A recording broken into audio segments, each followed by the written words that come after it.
In this video, we're going to discuss the topic of what just went wrong. When you begin coding in Visual Basic.net, or any programming language for that matter, there are going to be things that just puzzle you. You don't understand enough about the tool to be able to diagnose the problems. As Bill Gates says, success is a horrible teacher. And unfortunately, the best way to learn is to make mistakes. I know that might not be comforting to you if you're in the midst of trying to learn. It is a frustrating experience, but you have to understand that this is all part of the process. So let's talk about what types of mistakes or different types of errors your program can encounter and how to go about fixing them and finding them. The first type of error is the design time error. That's when you type in something incorrectly. Maybe it's you type in a variable that hasn't been declared. Maybe you type in a keyword statement and you misspelled it. Whenever this occurs, you'll see a blue squiggly line appear underneath your code.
you and cast it into something that would fit into the value of y, which is an integer, it wouldn't work. It's not valid. Now what I have the option here to do is to continue the application or to break right here. In most cases, you'll probably go ahead and just break the application so you can fix your problem. Also, I want you to notice something off on the left-hand side of the screen. I'm going to pull this over just a little bit. Notice the little arrow, and if we even move our line down, notice that it highlighted it in green, the line that has the problem. And so I can hit break and it'll bring me to the actual line where we have a problem. The application is still running. I'm going to need to click the stop debugging button for it to go away and so that I can make the changes. And just assign it that way.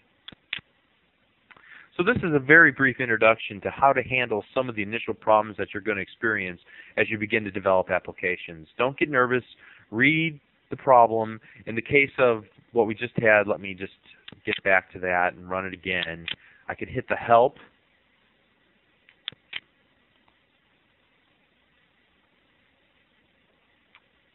And it will explain the types of problems that I may have encountered here. Well, in this case, it doesn't give me a whole lot. It says, it talks about the exception thrown dialog box. But in most cases, it'll actually give you more information about the bug that has been raised by the Microsoft development environment.